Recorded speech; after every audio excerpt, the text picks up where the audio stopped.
Welcome one, welcome all, welcome back to the Bulls of Ball Street. I am as Wells, if I can speak that correctly, and we're going to be going over the what is this tournament? The Memorial Golf Tournament this weekend, presented at Muirfield Village Golf Club. Yeah, we're going to get into it. We unfortunately did not pick the winner last week, to my knowledge, but we did have some pretty sharp takes that ended up kind of climbing the leaderboard there. With that said, let's go ahead and get into it. So to get us started here, got a nice little fun video to kind of look over the course while I give a brief descriptor, essentially, of kind of what we're looking at. So for me, when I was looking at this personally, it's not really that much different from the analysis that we did last week. I think there's a lot of really good buy low kind of opportunities more than anything. The courses that we kind of want to be comping are somewhat similar to what we saw last week. We want to look at the scores from something like Quail Hollow. We want to look at Ennisburg Sedgefield. We want to look at Augusta, particularly who did well there. This is a Jack Nicklaus design back in 1976, I want to say. This is considered by some his best course that he's ever done. He's particularly known for just wanting to keep a true test for true golfers. So it is a very, very, very difficult course. Would not be surprised to see the winner win with single digits. What else is particularly of note here? I want to say they redid 16 and 17, where they made those a little bit further back. You have Victor Hovland bitching about the distance on one par three because it's 290 yards, which I agree. They make it some form of a par four at this point. That is pretty ridiculous. But aside from that, the only areas that you actually have under par are the par five. So someone like Hideki is somebody I remember looking at last week that I was like, oh man, this is a guy who does really well on par five scoring.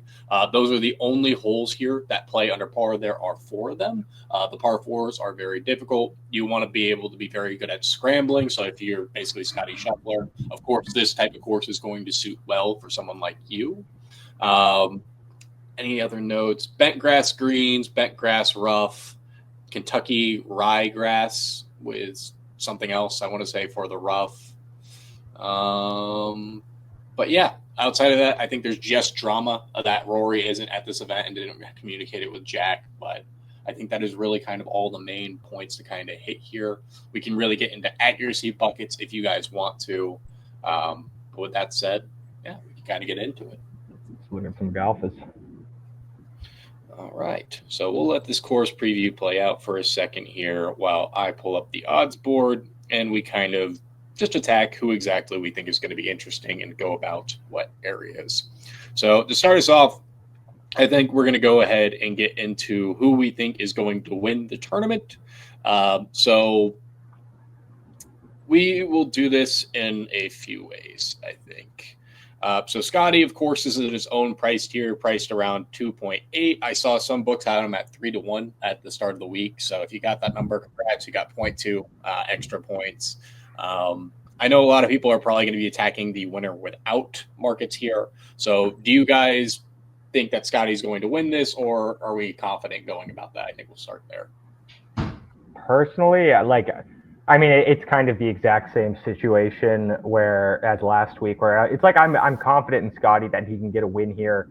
Obviously, coming off that win, it's kind of the same situation as last week, but it's like the odds just aren't really playable or not something I like to play, So I'm going to be looking at people that aren't Scotty pretty much right away. Someone I was looking at was someone you just mentioned, Wells, in Hideki Matsuyama, who won in 2014. That was his debut there, and he has had 3 other top 10 finishes at the Memorial.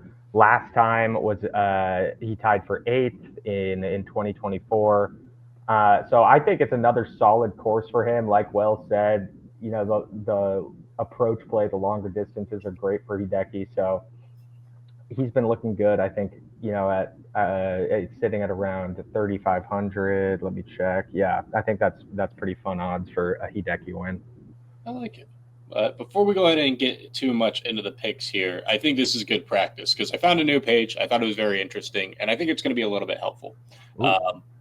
So there's a page called Golf Tips Checker. There's a bunch of touts on Twitter. They all love to spam their favorite picks each and every single week. So what I want to do here is, besides get an ad about fish and conservation in Florida, is can we guess who the top 8 tipped golfers are this week? So we'll play the strike system. I saw another show do this, so I thought it was top 8 what? So the top 8 golfers to be tipped this week. So who do you think is the most popular? So I'm going to give you guys 3 strikes. You're out, and then I'll list the rest of the names. And we're going top 8. You said. Top so 10? It's just the top 8 guys that you think have been listed. Yeah, we'll go ahead and get into it. I'll let you start off here, Jackson. Your first strike. I'm pitching it to you. I'll go with Scotty. Scotty? No, he is not on there. Strike 1 for Jackson. Wait, what? I'll go with Xander. Nope, not Xander either. We're going off of, remember, it's popularity for what people think is going to do well in this course. Okay. I'm going to go with Tommy Fleetwood. No, he is not on there. What? I don't like him. So you're at 2 strikes. I thought he was like the number 1 guy that was made for this course. No. For what it's worth, we've already discussed one of them. I'll pitch that. This is to win the tournament? These are the most popular plays? According to Golf Twitter. There's no – oh, okay. Because I was going to say there's no chance that these people have been actually taken more times than Scotty has. Yeah. Yeah, no. I mean, they Justin Thomas. Justin Thomas not on there, so you're at 2 strikes. I threw a pretty good hit. Go with Decky. Jackson, there you go. Jackson got one of them. Yeah. Decky is the 6th most popular golfer this weekend, for pretty good reason, in my opinion. I like getting on the Decky train, but Grant, Nick Taylor. Nope. 3 strikes. You're out of here. All right, Jackson. Bud Cauley, not there. I honestly thought he was going to get there. But with that said, you guys struck out, unfortunately. The other 7 are Matt Fitzpatrick at 40-1, Victor Hovland at 28-1, Sepp Straka at 40-1, which makes a lot of sense considering his iron play. Yeah. Siwoo Kim at 33-1. Makes sense. He started really surging towards the back end last weekend. I've listened to a few people talk about this, but Christian Bezuidenhout, no, he's not going to win. Maybe a top 5 could be fun, but at 90-1, that's pretty popular. We talked about Hideki at number 6, 30-1. Corey Connors at 28-1, which I think is kind of interesting, coming ahead of the RBC Heritage. And then at number 8, JJ Spawn at 50-1. So a lot of people attacking that kind of 30-ish range tier, but I figured we kind of throw that out and get started here. But Jackson, with his kind of lead golfer in that kind of upper middle range, we'll call that the middle range. We're going to attack the 16 through 30 as the high price tier. So if you were to pick one golfer in that tier, Jackson, I'll give you a sec if you want to take a minute here. Yeah, you said 16 through 30, like outside of the top 16. Yeah, 16 through 30. So I'll start here. Why not? Cool. I'll leave you a play because I was looking. I've got 2 guys that I've personally already taken in this. I've taken both. Actually, I've taken 3. I've taken Xander, I've taken Cantlay, and I've taken Aubert on my personal card, but at different prices. I think I'm going to go with Ludwig here, though, in this price tier. I've got him at 30-1 on Kalshi. I really think no one's going to want to play him. And what if he just comes into form? He's got nice he did well at the Masters. I don't think he did well at Trail Hollow, if my research correct. But I think he's kind of a fun way to get a little bit contrarian and a bit squeezed in that range. I like that. And a top 5 when he came here last year. I'm looking at this now. I think I'm going to go with Tony Finau for my selection in this price range. I mean, this dude is as due can be. I think this is pretty good value for Finau too, considering he's been kind of hot lately. Back-to-back top 20 finishes. Yeah, I mean, he has really good numbers for strokes gained tee to green and off the tee, which is important on this course. So, I mean, I'm a huge Tony Finau fan. I try to take him in all the potential spots, so I'll ride with Tony. Okay, Brett? This is between 1,600? 1,600 and 30-1. Oh, just odds-wise? I thought we were talking DFS price. Oh yeah, no, just I'll go with Xander there. Alexander coming back at exactly 16. To a little bit of spicier one, we would go with Tommy Fleetwood. I think we can touch on that once we get into top 10s and things like that. But I think Xander should play pretty well in this course. He has come top 8 there before. I know he's been struggling a bit, but his iron play is really good. His approach shots are really good, super accurate, which it seems to be important on this course. And yeah, I feel like he's due to find his game a little bit here. I like it. I like it. All right, we're going to move into the next tier. We're going up a little bit higher. So around this 35 to 1 to, we'll say 60 to 1. Why not? I was doing that wrong. I thought you meant top 16 golfers. Tony would be in this section here. You're good. You had Decky on the first one. Yeah. Anyways. So we can just flip those around, kind of, yeah. Exactly. So I'll go ahead and take this one here. I was playing around in my head with a few different golfers I like, but I think I'm going to go with JT Poston. Very popular last week, not as much hype, has had some good history here. Let's go ahead and look that up, make sure I'm not speaking out my butt. I have a tendency to do that on occasion. Yeah, he's basically plus 6,000 every single time he has come here. Like, he's continued to get better and better, so I'm willing to say that he's going to potentially rise to the top here. With that said, on to you, Grant. I'll go with Aaron Rye here. Kind of been a wagon as of late. I don't know if he was that great this past weekend, but was really good at the PGA and is just super accurate with his driver, the number 1 fairway finder on the tour, which seems to be important. The last 2 weekends, we've kind of been rewarding distance a little bit more. This weekend seems like guys are really going to have to hit spots, and he's a guy that can definitely do that. His approach shots are good as well. Just an accurate golfer in general. Doesn't hit the ball incredibly far, but far enough with the accuracy to kind of always stay in it. He's not going to blow up on a hole. I like it. I like it. All right. And then into our final super long shot tier before we get into the other guys. All right. 65 to 1 and more. So if you're taking some super deep shots, who are you looking at? All right. My shout for the super deep shot, I just think it's good looking odds, is Ryan Fox at 150 to 1. Pretty good form recently, coming off his maiden tour title. Followed it up with a pretty good PGA Championship performance, tied for 28th in that one. Also, just, his style of play works well on this course. It's well suited for it. So, yeah, I think it's a fun deep flyer. I like it. I think I would go with Nick Taylor. He has been pretty good in strokes gained so far this season. He's kind of had some bad luck, has not performed particularly well at a ton of tournaments. But if you're looking strictly at approach shots, he's done a good job, and his driver accuracy in general has been really good. So feels like another guy, if we're kind of rocking with these accurate dudes, that is a little bit undervalued. I think he's also at 150 to 1. I like it. I like it. I'm going to go with Akshay. I don't particularly think he's going to win, but I think there's just really good odds you can get on him. He just seems to be coming a little bit more into form as of late, and he had a top 22 finish here last time. What do you think about like a first-round leader, too, for Akshay? Because I feel like he's that type of dude, too. I think that's probably the smarter one. So we'll move over to that. Let's get started there. So the round finishing position and a first-round leader. Who are you guys taking? I haven't decided just yet myself. First round leader? Yeah. I don't think the Akshay shout is honestly a bad shout. He starts hot. Yeah.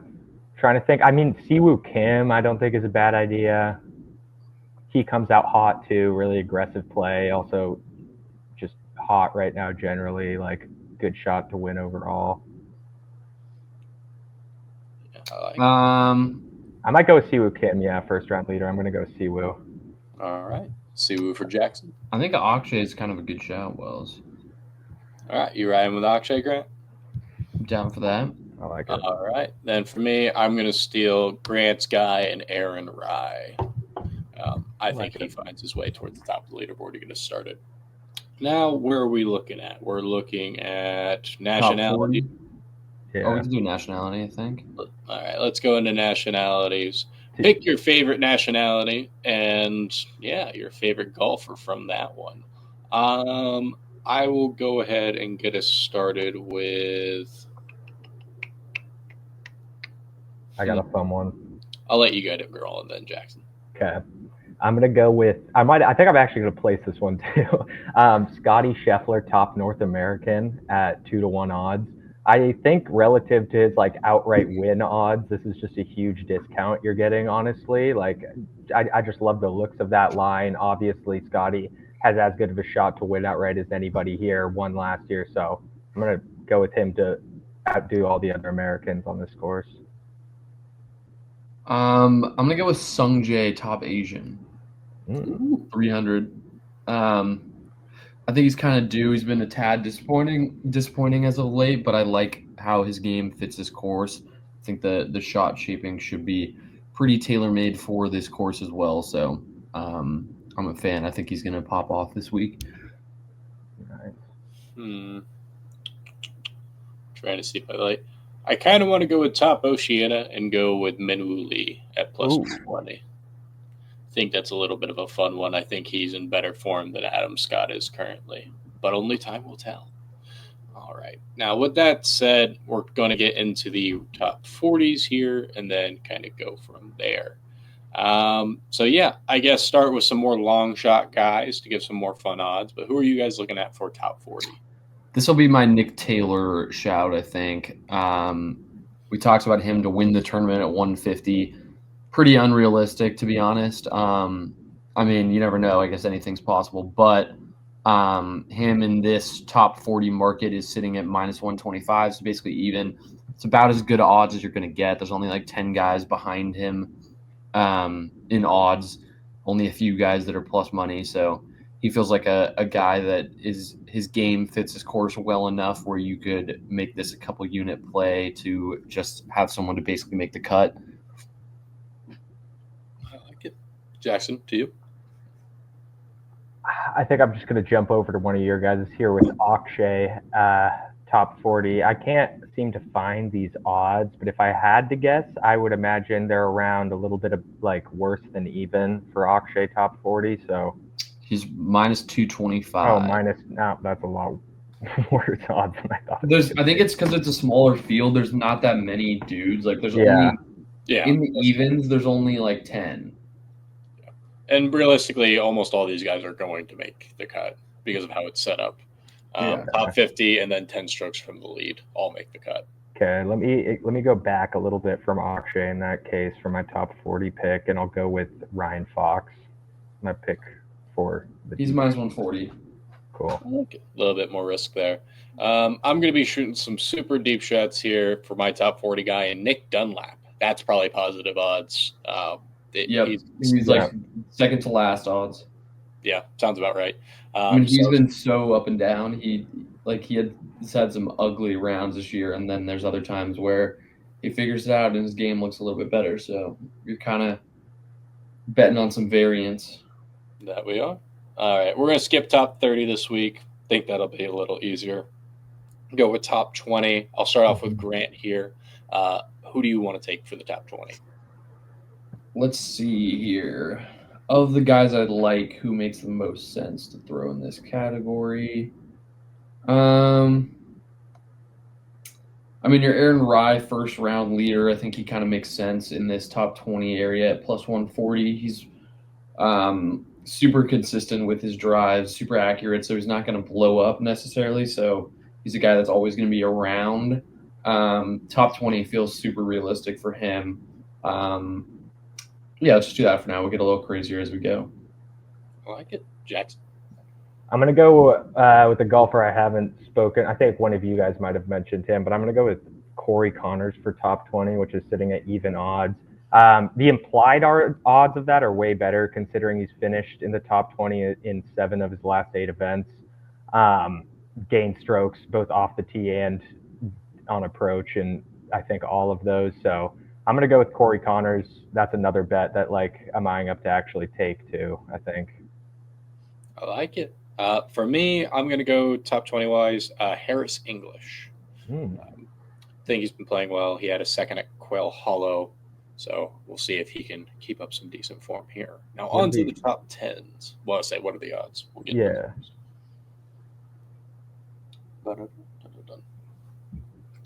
The top tens, I'll start off. I like Fleetwood here. Game fits his course pretty well. Shot shaping, accuracy, good irons player. Can hit the ball far enough that he's not going to be just cooked from the beginning. His game's kind of been trending upwards in the right direction. Plus 230 feels like a pretty decent value for Tommy Fleetwood top 10 there. All right, I'll take the next one here. So top 10, I think I'm going to rock with Jordan Spieth. I don't think anyone wants him. I don't think anyone thinks he's playing good form. But what if, just what if, he comes out and plays a good round? We'll find out. That's at 300.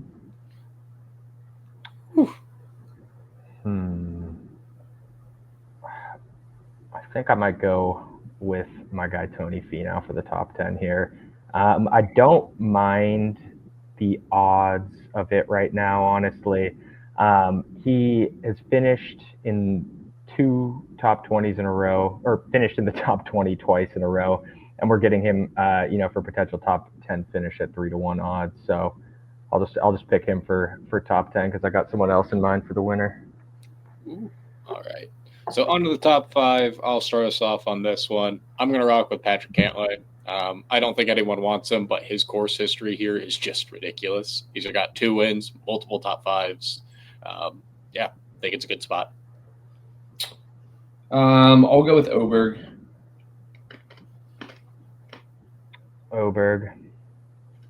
Yeah. Looking at these odds, I'm going to take, in that case, I think I'm going to take Wells's guy Poston at 8.5 to 1. I like it. All right. With that said, I think that's what we have for you this week. Bit of a quicker one. Hope you guys enjoyed. Subscribe if you haven't already. And until next time, hopefully you have some winners. Talk to you later. Peace out.